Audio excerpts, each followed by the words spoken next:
What is up and welcome to me, Mystic7, my first ever Brawl Stars video. My name's Anthony, or BigB Stats, and today we're going to be playing a game called Brawl Stars. What is going on, guys? This is Ben here. In today's video, we are playing the new Supercell game called Brawl Stars. The TLDR version of all of this is, I love the game. It's crazy addictive, lots of fun. You should totally download and play. Ah yes, Brawl Stars, the black sheep of Supercell's lineup of games, a breakthrough at the time for Supercell's rather repetitive library which mainly featured grand strategy games such as Heyday, Boom Beach, Clash of Clans and technically Clash Royale, even though it wasn't a base management game. This game was a breath of fresh air at the time, something where you didn't need to manage a base and instead, its foundations were positioned around your skill and the power your thumbs wielded to navigate your brawlers as well as your patience itself to earn all of those rewards. Although the game is in a much healthier state than when it launched, the release of Brawl Stars itself was plagued with many issues and a rocky road that inevitably led to where the game is today. Join me, for we shall explore the brief history of Brawl Stars and the management decisions that led it in the right direction.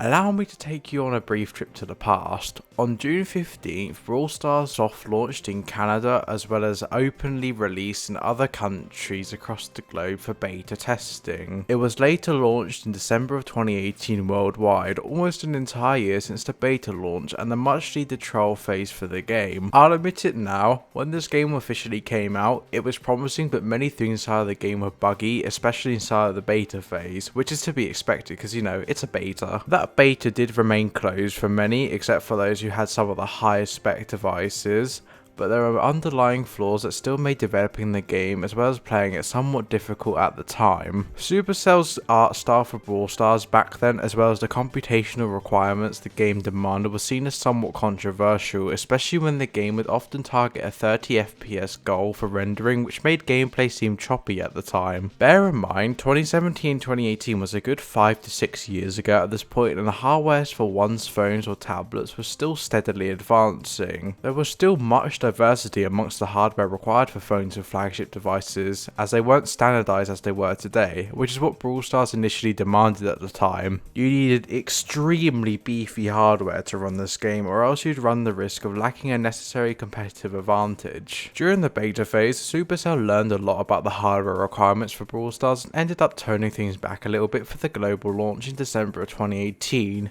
But the fact that this game needed a good year and a half inside the beta stage was concerning for many, myself included. Fears sprung up that this would just be another failed game attempt amongst Supercell's graveyard, as well as the fact that they were trying to break out of what many nicknamed as its Clash bubble. Basically a nickname for the fact they were pouring all of their resources into Clash of Clans alongside Clash Royale at the time, without some regard for any of their older games. Will Brawl Stars share the same cruel fate as Clash Quest, Rush Wars, even Battle Buddies? As it turned out, no. And if anything, Brawl Stars actually borrowed some elements from Battle Buddies. This game was one of the most promising things that Supercell killed and buried in its graveyard, and it was believed to have been killed thanks to the exponential hardware requirements the game demanded at the time, considering this game was developed years ago. However, this doesn't alleviate the mixed and borderline negative reaction many had to Brawl Stars making it out of the beta stage. Many Supercell fans found it hard to resonate with a game that seemed so untraditional to them, considering they were always used to grand strategy games. I personally saw it as refreshing that Supercell was taking strides in a new direction in spite of everything, although I was merely someone who cheered from the sidelines as I had my head dug into the trench that was Clash of Clans and my addiction to the game at the time. Unfortunately, this community skepticism wasn't just groundless either, it was thanks to the fact that many problems emerged with some of the brawlers upon release, especially with there being some balancing issues with the brawlers themselves, such as some brawlers having too much HP, others having too much DPS or stamina, not to mention there were some notorious game-breaking glitches that emerged at the time of the game's release. This unbalanced game mixed in with the somewhat experimental art style and the fact there were conflicts about whether this game was set in the illustrious Clash universe or a new universe further brewed unrest for this game's existence. I know there's a few of you out there who have stuck around since the beginning of this game who are also fans of Supercell, but I know a good majority of you out there probably aren't too big into Supercell's other games, and there's a controversial yet understandable reason for that. No Clash of Clans or Clash Royale content creator wanted to pick up Brawl Stars as a game they honestly wished to play, and this was further complicated by the fact that these content content creators played it for around 2 weeks before realizing that viewership numbers were dropping moving into the new year, and that many people didn't really care for the game beyond its first month of existence. In a way, this game was fairly ostracized from the Supercell family of games thanks to how different it was compared to the more simplistic games Supercell released at the time, and although the game had issues, all games have issues when they're first releasing. It doesn't matter if you've been stuck in the alpha or beta phase for days, weeks, months, or even years, coding isn't perfect, nor are physics engines or rendering tools. To put things in a way many can understand, every device has different hardware. For different hardware and for it to run, everything needs to be translated through drivers, which are essentially interpreters for raw code, or translators for ones and zeros. Sometimes things runs fast if you say got a Samsung Galaxy S23 Ultra or iPhone 14 Pro, but if you're running on something like the iPhone XR still, then obviously that interpretation will be different, especially if you're comparing Android to iOS in that regard, especially with the age advancement that these devices have gone through. Supercell obviously develops things with technology that is top of the line, and they have that in mind from the very beginning. This game was somewhat ambitious at the time as well. It was a live action battle and brawling game with abilities, brawlers, different maps, objectives and rewards built into one, and it was all targeted towards a mobile or tablet player and that respective hardware.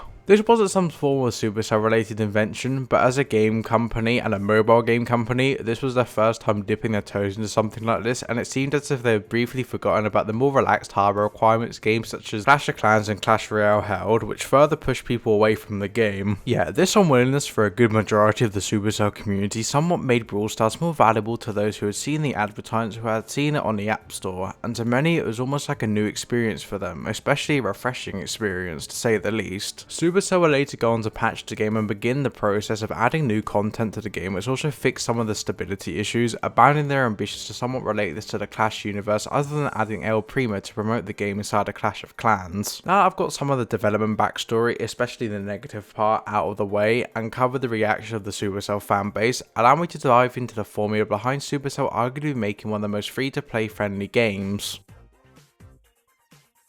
2019 instantly began with a bang, with a huge amount of content being announced as well as various bugs fixed following the global release of the game. This included the addition of Jean, a brand new brawler, several reworks of character models, all new character skins for several of the brawlers inside the game, and almost everything else was altered to some degree. Those bushes that could be destroyed, they no longer respawned after 35 seconds. Want more tokens? You can now earn double the amount than before. This update also introduced various updates to game modes such as Bounty, where the timer to complete a match was reduced from 2 minutes and 30 seconds to just 2 minutes. Furthermore, the following months, Brawl Stars will see the addition of pooled matchmaking, which meant fairer matchmaking was much more likely as it was based on trophies but a skill level as opposed to just revolving around those who happen to click the matchmaking button at the same time and end up alongside one another. Now, I know skill-based matchmaking has a bad reputation, but for Brawl Stars it was extremely necessary as high-level players were discouraging low-level players to play the game by constantly outplaying them at this point. This prevented a much-needed influx of new players from actually getting into the game and caused frustration for those who are literally just signing up for the first time. The first 6 months of Brawl Stars and its global release in 2019 was honestly the healthiest time the game had ever experienced. I would mention everything, but if I'm going to be honest with you, here's a quick overview of some of the things that are featured on the version history tab just to go through all the patches that took place. As much as I want to go through all of this, summing up their significance is much more important, and I honestly cannot put into words how important all of these updates were, big or small. These updates were extremely significant considering they were not only sucking in new players, but it seemed as if the Brawl Stars development team was actually listening to the player base pretty much instantly when they provided feedback. This was and always will be important considering it assisted them with tweaking the game further for the enjoyment of new and old players alike. I'd also like to say the Brawl Stars development team was oddly unique in the sense they don't seem to be held by a corporate leash unlike Clash of Clans and Clash Royale, at least when it comes to profit quotas and all that stuff. Maybe it's got something to do with the fact that Brawl Stars was more or less developed as a passion project and there wasn't really much of an expectation to make profit from it compared to other games. Sure, monetary incentive was still there, I mean it kinda is in every game, but during the majority of 2019, most of the things you could buy with gems were your hard-earned cash, mostly revolved around cosmetics and nothing else, you know, besides gems, but you know, gems are always like a universal currency in Supercell games, so I don't think that matters too much. Adding on to this, the cosmetics were extremely balanced, although although earning it as a free-to-play player was respectively difficult, as is anything you do as a free-to-play player early into a game's lifespan. That's just how it is, to be honest. It didn't necessarily provide much of a competitive advantage unless you decide to use your money in the hopes of boosting your level of your brawler, and respectively this is something that was seen as counterproductive considering it cost a fortune to force upgrade them as opposed to just grinding out your sessions. I also won't lie, as someone who has done research on the game, and well, the background footage you're seeing is me playing for the first time, I find the whole fact that each brawler gains trophies a little more intuitive, as it gives motivations to try out every single brawler. As someone who literally just downloaded the game for the first time today, I would admit that Brawl Stars succeeds in terms of replayability, but before I ramble, I should probably get back on track. Inside the summer 2019 update, arguably the largest in Brawl Stars collective history, new star powers were introduced for pretty much every brawler under the sun. Not only that, but community maps were added for the first time, enabling the community to get their own spot within the game thanks to them being motivated enough to design something they like, which I found super neat. It's that form of community transparency that sets apart Brawl Stars from Clash of Clans, and especially Clash Royale. Sure, Clash of Clans was partially built from suggestions from the legacy Clash of Clans forums, and ideas are still suggested on the Supercell forums to this very day, but Brawl Stars was different in the sense that they assisted you with creating maps and encouraged you to give your feedback to make the game a better experience. Did this perhaps water down the developers' visions? Not really, as I see a lot of the changes more or less being done to benefit the players themselves as opposed to, say, adding new cosmetics and brawlers that would have broke the game. The community maps that were added were also given Supercell shading treatment, which meant they had the aspect of being designed by someone passionate whilst also blending in with the regular style that Brawl Stars has. Almost every update inside 2019 features some form of bug fix, change or balance update, as well as a multitude of additions to the already established game modes, as well as added new game modes, further giving the player base a large variety of game modes to play whilst offering even more replayability. I should also mention that during this year, the Brawl Pass was a thing, and this was before the Brawl Pass, people. Never before had a Supercell game progressed this far inside of its development cycle, and never before was the community more prevalent as well as helpful in shaping the game. This game strums a heartstring with me, considering when I look back on it, I don't see something that was purely made with the developers' visions in mind. I also tend to look back on the community feedback that was given for this game, and that further propelled it into the stratosphere when it came to its success. Furthermore, in the latter half of 2019, content creators as well as players from Supercell's fanbase who were from Clash of Clans or Clash Royale actually started picking up on the fact that this game was good and the performance requirements weren't as ludicrous as they were during beta or launch. I've actually got some screenshots here to compare the state of Brawl Stars during its soft launch compared to now. Just look at how much has changed, and that's mainly thanks to the amazing Brawl Stars community and the developers themselves. During 2019, we will see a further embracing of the community's opinions as well as the developers' passion, throughout the time between January and April especially. However, the most controversial update yet will be brought in the form of the Brawl Pass, essentially this game's version of the Battle Pass from, say, Fortnite. A lot of people are skeptical about this update, especially considering a good majority of it was made in favour of those who spent money on the game. Unfortunately, the story for 2020 somewhat gets a bit more decrepit and dark.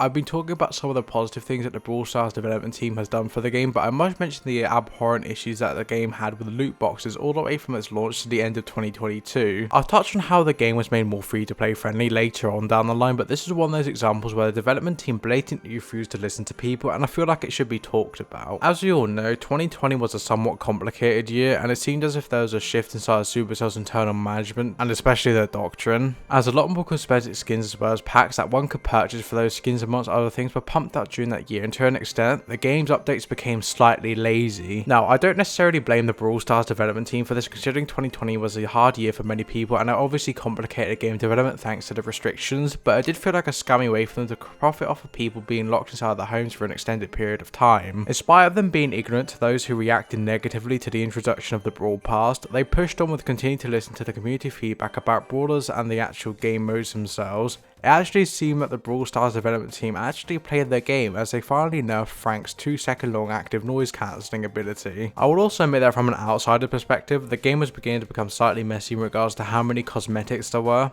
If you want some perspective as to how many cosmetics you could earn or more likely buy from loot boxes where special offers in the shops, they literally had to introduce an archive system that rotates the skins once or twice a year in 2020, considering all they were doing were conducting minor balance changes and making skins whilst occasionally listening to community feedback. It's a little tragic that this issue got worse throughout 2021. Sure, there were patches and updates that assisted with the game's development, but many people were starting to leave the game either thanks to boredom or thanks to the fact that the progress was starting to feel meaningless. Unfortunately, that's the curse of development developing the game and especially releasing a game that's new to the public, as well as added many things to that game, completely altering it from its soft launch phase and then getting slightly lazy by relying on loot boxes and players grinding out the game to alleviate their boredom. Admittedly, not every player wants to grind out a game for an eternity, especially when they count as other games out there on the market, and I think that showed thanks to the fact that there's a sharp drop off of player counts during 2021 and 2022. One could say that this aided the Brawl Stars community as it became much smaller during this time and much more quaint, but there are a mountain of updates that I simply can't cover as my expertise doesn't go that deep. Some people even reacted to these updates positively, some others negatively. My personal opinion on the matter is, after reading up about everything, well, the development team obviously hit a bump in the road at some point. It seemed as if they added content prematurely or were starting to run into deadlines without properly testing everything, as during the earlier stages of 2022, the game was notoriously buggy and unstable. The same goes for the servers, as the development team continued to crank out season after season, update after update that left players craving more, or just leaving to find a similar game to play that wasn't overloaded with many cosmetics.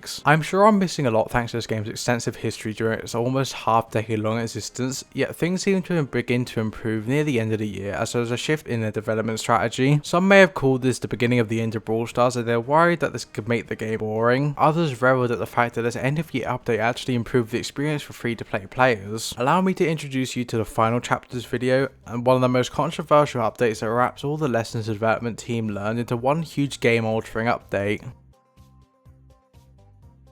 In December of 2022 and later finalized globally January of the following year, Supercell made a unilateral decision to remove brawler boxes from Brawl Stars. They instead opted to replace them with a currency known as chroma credits, which was coupled with fame alongside just regular standard credits. These replacements were met with mixed reactions, considering brawler boxes, or for the sake of keeping this video understandable for many, loot boxes were seen as a rewarding way of playing the game. Furthermore, this decision will go on to exponentially decrease the purchasing power people held for brawler boxes, considering you can now earn all your brawlers regardless of rarity through a new feature known as Star Road. As much as this update assisted free-to-play players, as well as hindered those who simply paid for better brawlers in the hopes of outplaying others purely with the most overpowered brawler in the game, the credit card, it should also be noted that this update is more or less mandated by something stinky that we like to call politics. I'll keep it short, but across the world, many places have voted against the practice of loot boxes, framing them as an online form of gambling that can threaten children. Whether that be chests in Clash Royale, like those are going anywhere anytime soon, all the way to CSGO crates, these form of loot boxes, including brawler boxes, were targeted by various governments across the world, and advocacy movements sprung up for them to be removed from video games altogether. I'm also sure the removal of brawler boxes was also done to safeguard against the age-old tale of little Jimmy stealing their parents' debit card only to spend money on brawler boxes or other forms of loot boxes, thanks to the shallow understanding as to how money works. Regardless of the fact that this update may have been forced to comply with upcoming international law, I would say Supercell hound this well. I would actually like to go on the record to say that Brawl Stars and development team more generally hound this change as well as the game correctly. Whilst a game such as Clash Royale, maybe even something non-Supercell related such as Coin Master, would have floundered thanks to this, although both technically get away with this considering the purchases made are via a proxy currency. Brawl Stars hound this with a degree of professionalism that not only benefited those with big wallets with them not needing to spend as much on the game to progress, but also incentivized those who are free-to-play players to give the progression system a try. For the first time in Supercell's history, they created a system that was somewhat fair to a free-to-play player, where something such as the Brawler Pass was seen as just a launch pad for their success as opposed to being necessary to not hit a brick wall regarding one's own progression. If anything, Supercell devalued the worth of the Brawler Pass at the time knowingly, thanks to needing to comply with these laws whilst introducing a complementary system such as Star Road. Those rare, epic, legendary or chromatic brawlers that were locked up behind a paywall were no longer subjected to such a fate. Instead, if you wielded enough time as well as battle know-how, they could be yours alongside a multitude of other rewards that the game was putting up for grabs depending on where you sat on the trophy road. For those who maybe aren't as familiar with Brawl Stars, imagine something such as Clash Royale's trophy road reward system before it was complete garbage, but you can also earn things such as brawlers with various rarities and other forms of rewards such as those aforementioned chromatic credits. Not only that, but Supercell also introduced unlocked tiers for those brawlers that could be earned with those credits and swapped out if necessary. Furthermore, they were kind enough to offer non-chromatic brawlers for free once this new system was introduced, essentially allowing people to play with any brawler they wish so long as they didn't fall into that chromatic rarity. This had the slightly unfortunate unfortunate side effect of breaking the game's economy for a while, but in the end, it worked out alright for Brawl Stars and significantly increased the longevity of the game, especially when a lot of players were getting bored of needing to deal with the paywalls. On the other hand, if everything came with fortunate consequences, this video would have ended there, but I still need to address one of the massive negatives about the system, and that was the fact that it made grinding the game as well as the competition slightly more toxic as well as more repetitive than before. Although there was an unnecessary shortcut in the way to progress and earn some of the more prestigious chromatic brawlers, an insane amount of screen on time was required as well as cult-like training to secure the credits to earn such rewards. Many people have complained throughout the last year that this game has become more repetitive as well as boring ever since the removal of loot boxes, and to an extent I can empathise with them, considering loot boxes, especially those that are earned just by playing the game, can offer a degree of gratification that a system where you know what your reward is and how to earn it can seem a little mundane. On the contrary, this lack of an RNG based system ultimately made the game more stable in the long run, with players slowly but surely growing used to this new system, even if it saw mixed reactions at the beginning of its lifespan. This decision to completely annihilate the concept of loot boxes has infinitely benefited those who are free to play and has incentivized those with big wallets to instead focus their cash towards cosmetics as opposed to brawlers that can gain a competitive advantage, and it's a showcase of how to manage the game correctly. Brawl Stars may have had an extremely turbulent upbringing. Heck, sifting through a ton of this game's history, patch notes, fixes as well as finding a point to talk about this has been slightly difficult, especially as an outsider who doesn't know much about this game compared to the person who's probably watching this video, but as of right now, the game is in the healthiest state I've ever seen a Supercell game in, yet it still sits in quite a tedious position. It's approaching a crucial point in its lifespan where it can either continue indefinitely thanks to Supercell shaking things up, quite like Clash of Clans and Capital Hall, or perhaps Builder Hall 2.0, or it may enter a period of stagnation such as Clash of Clans again and Clash Royale did during this time in its lifespan. However, as for now, it seems as if Brawl Stars is Supercell's most actively maintained project, and we shouldn't need to worry about the game unexpectedly dying anytime soon unless they introduce updates that lay on the same levels as, say, Clash Royales. Anyways, this has been Nate about talking about Brawl Stars. Before I end this video, I'd like to encourage those who have watched this video to the end to add in additional context if I missed anything, as I wouldn't mind learning about it and would educate me as to where to look whenever researching future topics, especially something Brawl Stars related if I touched on this video in the future. Thankfully, moving forward, I'll be talking about things that I actually know about, as this is just my first attempt at creating a video revolving around a subject that people seem to have a keen interest in. Thank you ever so much for your time and patience. May you have a wonderful day and may the cosmos shine upon you.